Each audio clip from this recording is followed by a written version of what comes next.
Hello, everyone, and welcome back to DSP versus the Internet, episode 57. This is now part 2. We're continuing on with Ultra member submissions. For this next video, I have purposefully muted the audio, and the reason being, it's stated right in the description of the video. This video has like music that was selected for the video that I think is like licensed music. So we're gonna watch it, but we're gonna hopefully not get this video blocked on YouTube. Okay, so I muted the audio. It's supposed to basically be like people doing, I believe, unicycle stuff. All-wheel drive mountain unicycling. Okay, here we go. So you guys won't be able to hear the music. It's just a montage of them doing unicycle stuff anyway. So let's see if we can enjoy it and not have the video get shut down. Okay. So it's basically a half of a mountain bike, right? By the way, they're laughing hysterically because he almost fell.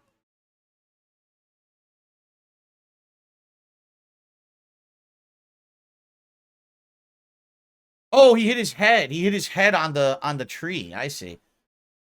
Dude, this has got to be dangerous as hell, no? This has got to be so dangerous to do. Yeah, see? Oh my god, this is crazy. Why would you want to do this? You fucking bust your ass, you get crippled, man. These guys have balls to do it. Yeah, there's the music. It's playing the music now. It is licensed music with lyrics, so there you go.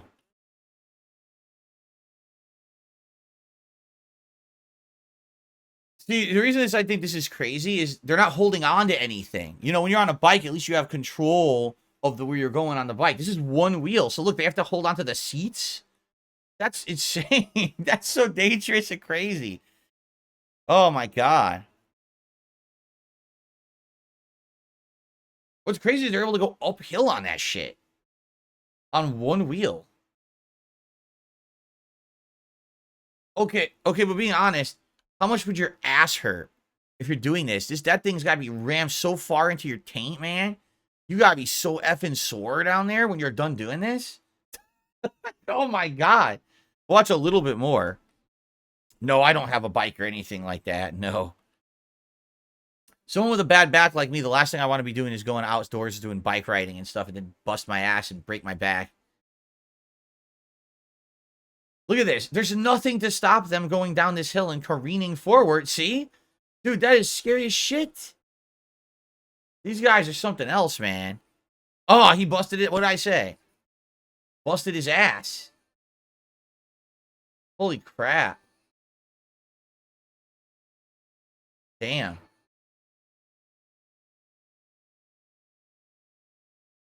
Ooh. Oh, God. Don't jump off of that. Don't do that. Oh, my God.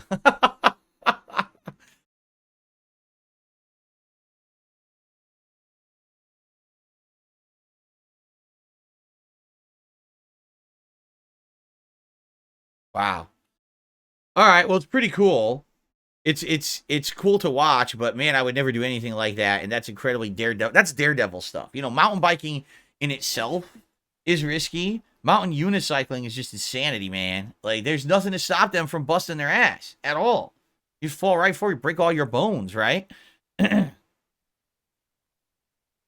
Christmas says that's how Edge found out he could wrestle again. He busted his ass on a bike ride. All right, let's continue. I'm glad I muted that music so we could watch it. More gas station encounters, huh? The gas station encounters intersection. One of the most dangerous intersections in the world. Oh God, let me guess. They always get Just because accidents that light on camera. green doesn't mean you should go. And as you can see, they just got the green arrow, so that means they good.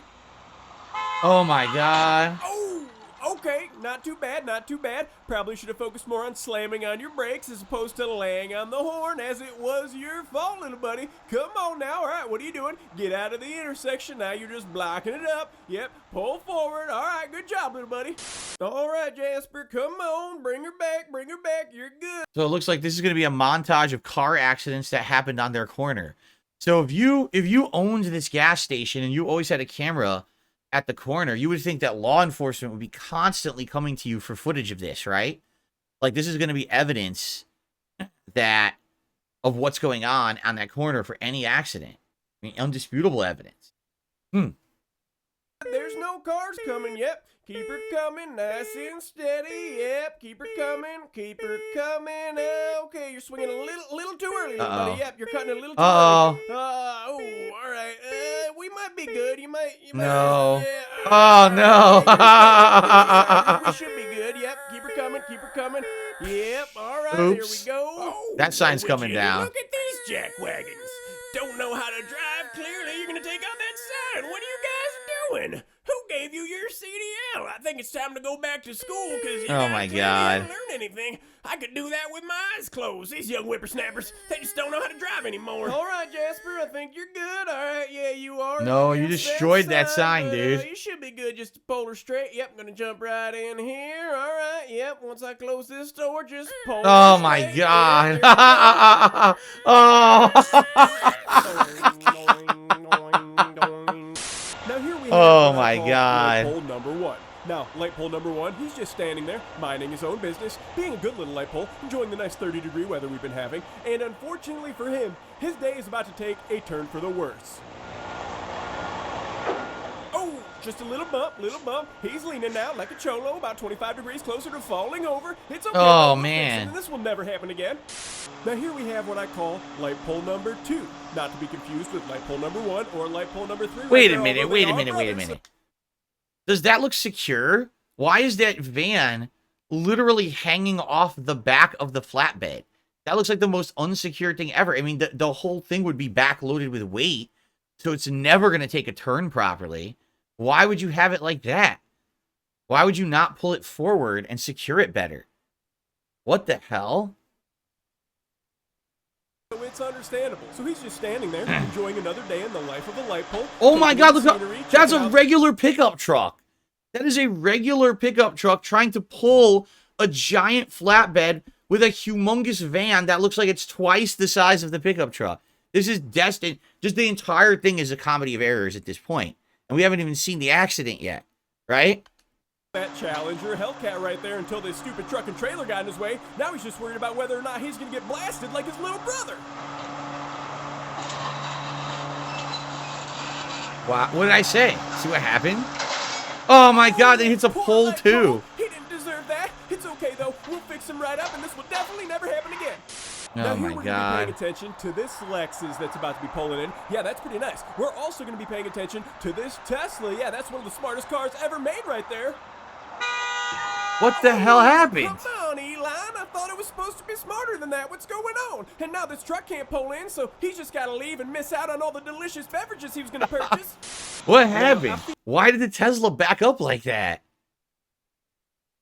I watch like one more of this, so we'll go to the next clip. That doesn't even make any sense. That guy was a fucking idiot. I feel like this happens to me a lot, but have you ever been driving and you see another driver do something really dumb, like pull out into one-way oncoming traffic and think, where is Sheriff Woody when these morons are on the road?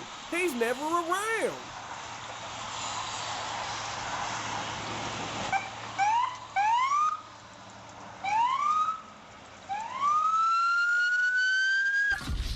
The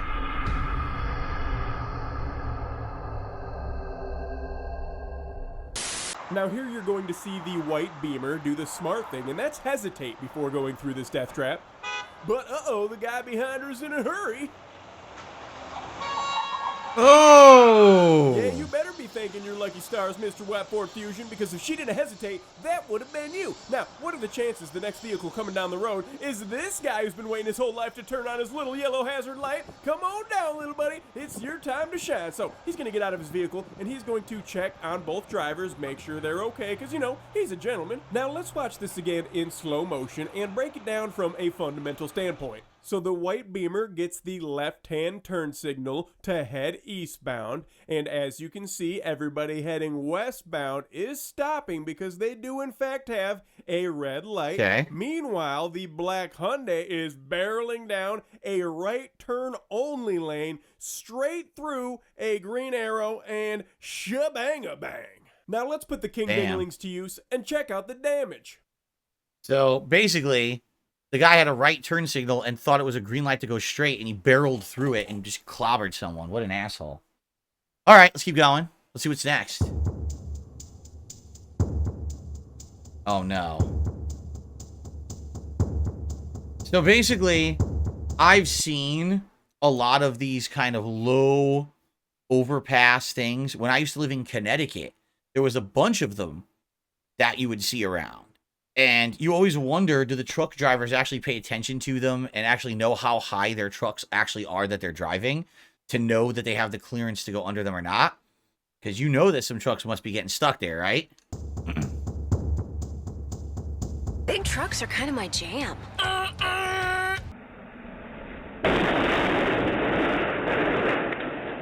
My name is Pete Mater. I'm one of the biggest fans of the Cars franchise. Oh, this is Donkey? This is video game Donkey? I didn't even know this was Donkey. Okay. Check me out, boy. Oh my god. See, none of these truckers know the height of their trucks. I'm one of the greatest truck drivers of all time, boy.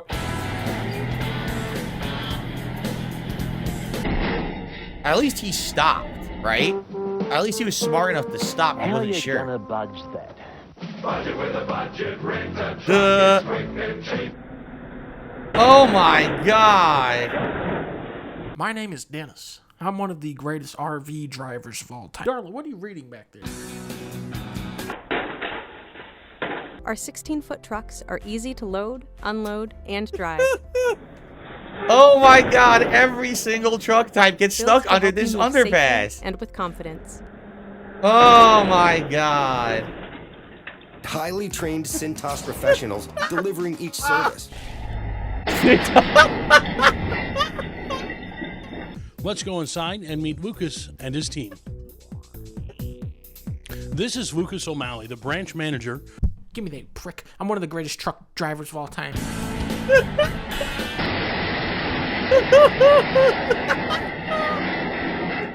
Every box we handle, every dock we step onto, and every customer communication we make creates a chance for us to shine, doing things the right way every time.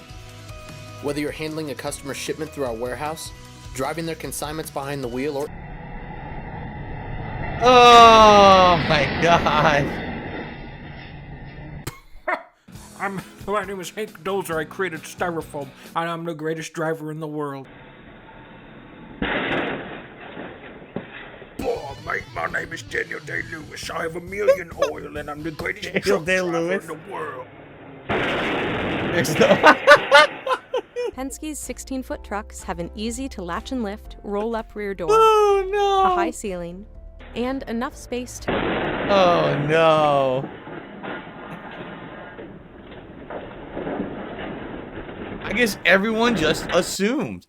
I mean, how often does it happen? And how does everyone assume? And why? I guess it's funny because there is obviously a bunch of signage. There's giant reflective orange signs that say, don't go here if you're driving a truck. And they all just do it anyway.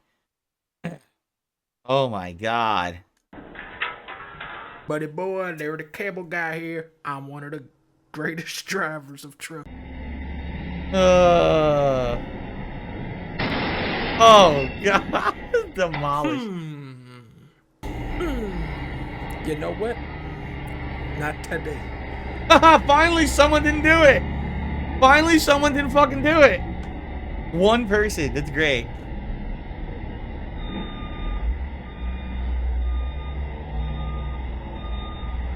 Oh no. Why am I hearing a backup sound?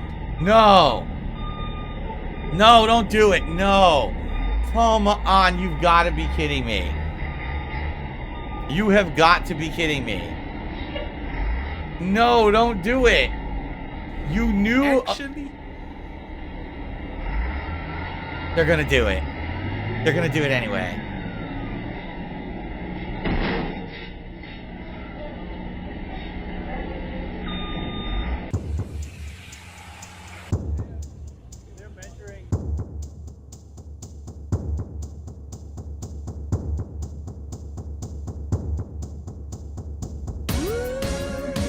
Well, they heightened the bridge.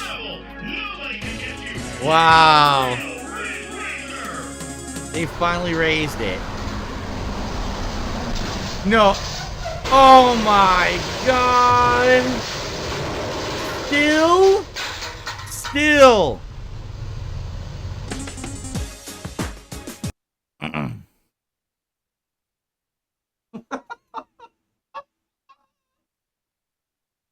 Uh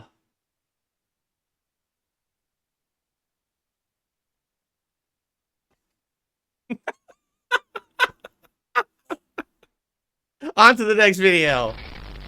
Hey, this is Electrical Beast, aka the Giant of Let's Play. AK the Giant of Let's Plays? 59. This is Red Super Eye, Bowser's Evil Test, 16-year-old video on YouTube. So what Red Super Eye used to do is take gameplay from random YouTube channels, like Let's Players, and basically not parody them, but do commentary over them that makes fun of them. They did it to me. And eventually, that original Red Super Eye video turned into someone getting the idea for This Is How You Don't Play. Okay? This audio quality sounds absolutely atrocious. I don't even know if I can listen to this more than a few seconds. Let's see. I still can't believe he's saying Jolteon of Let's Plays. Doesn't make sense. Makes even less sense. Mario be finally finishing Bowser's Evil Test. So we're gonna go back to Rainbow, right? And we're gonna be getting one more taking an evil star class from Bowser? The one last star, actually. Take an evil test before we can go on holiday. Yes, to study for his evil final. I can't even listen. It's terrible, right? You've got the original commentator going. They're trying to commentate over the commentator, but they're just talking over each other. The audio quality is so bad, I can't even understand what they're saying. It sounds like nails on a chalkboard to me, doesn't it? Right? I don't know if this is representative of every video they ever did, but it sounds awful to me, right? Like, it really does bother me. I'll listen to a little more, but man, that's really, like, grating, right? Where the sun doesn't shine. Whoa. But I can't say Calm down.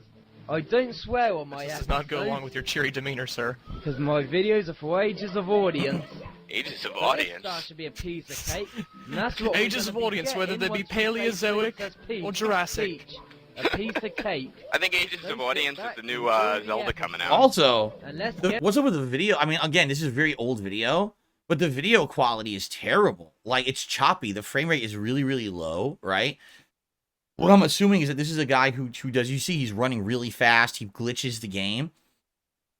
So I don't know if this guy's a speed runner or a challenge runner where he's trying to do, like, ultra hard stuff, but why is the video quality so bad? You could tell it's direct capture, but the direct capture back then was bad. You know, this is 16 years ago.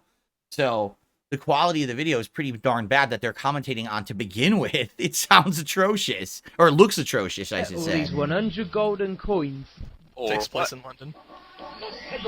And for the first time, I would suggest using this carpet at the start because there's loads of coins up there. Oh, you can make the On word the carpet floating sound island. British as Hey, hell. that's like Dragon Ball Z. it makes a floating everything island. sound British as hell. But all the islands Just liken that are island to floating on Dragon this Ball level. Z, FYI. Bowser's using his If you look at the evil comments magic in our to like original video of this, like British. See, I can't take it. He's talking, they're talking directly over him. If they're going to comment like that, pause the video, talk, and then resume, like I do. I can't concentrate on what they're saying. It's actually driving me nuts, giving me a headache. Because it's just blah, blah, blah, blah, everyone talking at once, motor mouth, 10 people talking, and it's all high-pitched. It sounds like shit, right? Yeah, was this supposed to be funny? If I could hear what they were saying, maybe I would think it's funny, but I can't hear what they're saying. I don't even have a problem with the commentary. I have a problem with the quality of the video is terrible. The visuals are bad and choppy, which isn't their fault. I guess this is the original video was bad. And then it's just high-pitched British over other people trying to comment on that. I can't listen to any of it. I just want to, like, rip my eardrums out. So I'm not going to watch. I'm literally not going to watch any more of it. It's just, it drives me nuts. Okay. All right.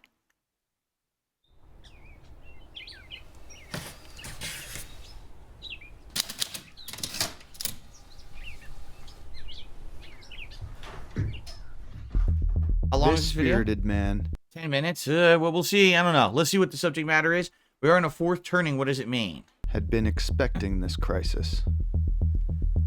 Maybe not a global pandemic per se, but he knew something was coming.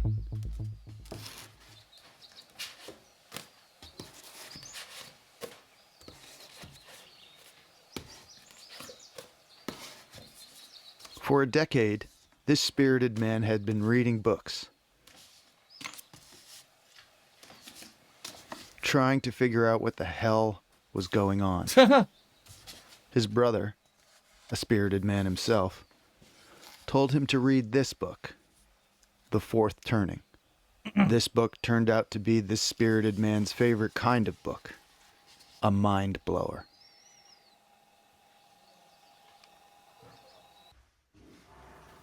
A book about how and when history repeats itself. Exactly.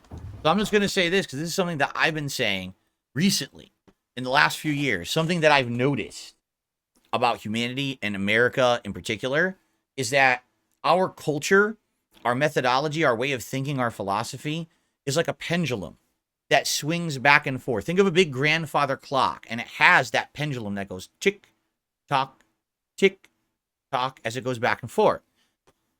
That's really how our world seems to be, right? You know, at any point, everyone's thinking one way, and that's the way, and then sometimes it swings the other way, and everyone thinks the other way. You know, liberalism, conservatism. Liberalism, conservatism, right? This is what's popular today. Oh, not anymore, because now we're so tired of it. We get, you know, it swings back this way, and now we go over here and we hit the other extreme, and then this extreme, and then the other extreme. And I've totally seen this happen over and over in my lifetime. I mean, just in my 42 years on this planet, I've seen opinions change. I've seen culture change. You know, when I started on YouTube, it was all about being as extreme as you possibly could, as offensive as you possibly could. Then all of a sudden, this woke culture hit, and it was like everyone cancel everyone for doing everything, right? Now you're starting to see those old trends come back. When I started on YouTube, it was 10-minute videos, rush through a video game, finish as quickly as possible. Then all of a sudden, it became longer videos, more meaningful content, meaning don't rush, do all the content, do a better playthrough. Now I find out, oh, guess what? All the top YouTubers now just rush through games, finish them as fast as possible to get on to the next one again. It's like, wait, but that's what I did 15 years ago, and you all told me that was terrible, change. So I did, and now you're saying it's popular again. That's what I mean. In life, everything just seems to be swinging back and forth, one way, one side, the other side. One extreme, the other extreme. So let's see if that's what this is about or not. And this is what the book said.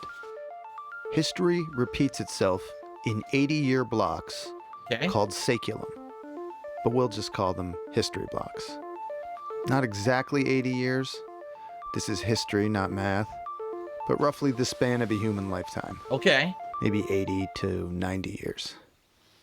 Within these 80-year history blocks, we have 4 turnings of around 20 years each.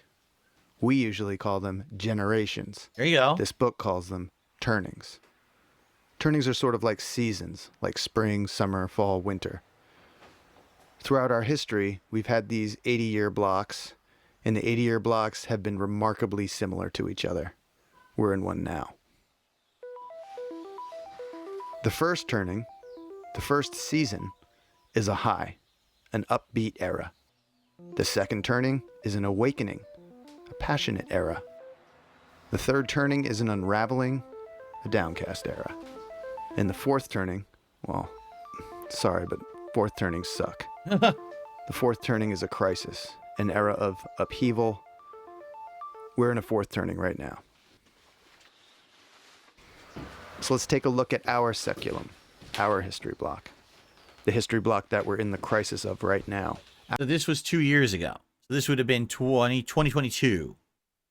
Okay. Our high began after our World War II victory. Okay. By our, we mean America's. These are America's history blocks and turnings. During a high, the getting is good. We had the most even distribution of wealth during our high. You could work at a gas station and afford to buy a house. This high is the period that the MAGA hats refer to. We got Hank Williams and Elvis and Little Richard and the birth of rock and roll. We launched monkeys and men into space. This is when the Mustangs and Corvettes first came out. Our high ended with the assassination of John F. Kennedy on November 22nd, 1963. The high is not a high for everyone, of course. America still had a segregated South. Right. Homosexuality was illegal and considered a mental disorder. The high is a period of conformity. The age of nonconformity and of social justice begins during the awakening, our passionate era. Okay.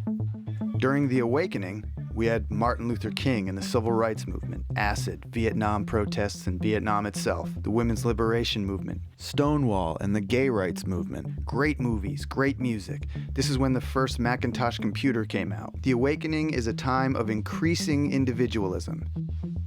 This second turning, this awakening, ended with the re-election of Ronald Reagan in 1984. You know what, though? I hate to say it, because you can see it different ways. He's saying the high was that time, but then there was awakening when there was social justice and everything, you know, changed. But at the same time, you can argue that awakening is what ended the high. That the stability of that first turning, right, was rattled when there was the awakening that shook everything up and changed the idea of that should be stability. That the stability is no good. We want to change this, right? And do all these different things. Okay, what's the unraveling? Things get messy during the third turning, during the unraveling. We got the fall of Soviet communism and the beginning of the Russian gangster state. The greatest musicians of the time sang about violence and decay in their deteriorating cities. The LA riots, OJ, the bombing of Bosnia, and the Columbine high school shootings on the same day. September 11th, the wars in Afghanistan and Iraq. Our unraveling ended with the financial crisis of 2008. A fascinating fact about this book is that it was written during the last third turning, published in 1997. But the book predicts now, what's happening now in this fourth turning. Okay. And what's happening now is right on schedule.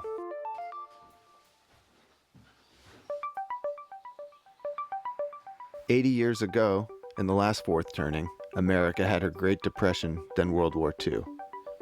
80 years So before. they're equating today with the Great Depression and World War II. I hate to say, we are nowhere near the Great Depression and World War II. We're not. We are in a big political divide right now. I think our country is as divided as it's ever been in the last era of human existence, right? But we're not embroiled in a world war. There is no awful Great Depression. Even though people say everything's bad, no one has any money, yet everyone's still all right, right? There's not millions destitute in the streets.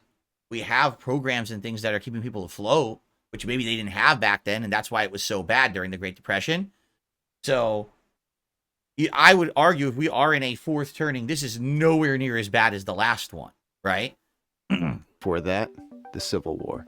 80 years before that, the Revolutionary War. Now it's our turn to save the country.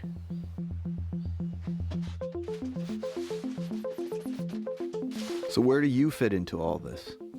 What's your role? So he's showing the different It depends generations. when you were born. Yep. Each generation, each cohort. According to tends him, embody I'm Gen X. What's funny about that is I always thought I was Gen X. But everyone said then, no, you're not. You're a millennial. I'm like, how am I a millennial? I'm born in the 1980s, right? Like, I graduated from high school in the year 2000. Does that make me a millennial? I thought millennials were people who were born around the millennium. But I don't know. I never felt like I've fallen into any of these generational groups at all. So, this is a great video, but it's heavy. And we've watched half of it, and already people in the chat are bored. So what I'll say is we'll end it here. If ever we get deep into philosophy or politics or whatever on a different channel, perhaps we will we'll watch this in its entirety or another kind of analysis of this. I'm not surprised that if you analyze human history that you see patterns like this. Honestly, I'm not. Like I said, it seems like we're destined to go back and forth like a pendulum. Everyone agrees this is good, then it goes over here. Oh, no, this is good. Now this is good. Now this is good. Right now, we seem to be an era, well, we were in an era of high liberalism, right? You know, it's okay. Everything is accepted. Everything's all right, you know. But now it might force an era of the opposite, right? Where people want conformity now. They don't want everyone being individual and different. Everyone wants to be more conform, more order, right? We might be going in that direction. I don't know. But as a society, we keep going back and forth between these two opposites, I feel, right? Okay, well, that is part 2 of DSP versus the internet. I hope you guys enjoyed for this week. We still got another 2 hours coming. thanks for everyone chilling with me and enjoying here live on the stream, and we shall continue on. Cool.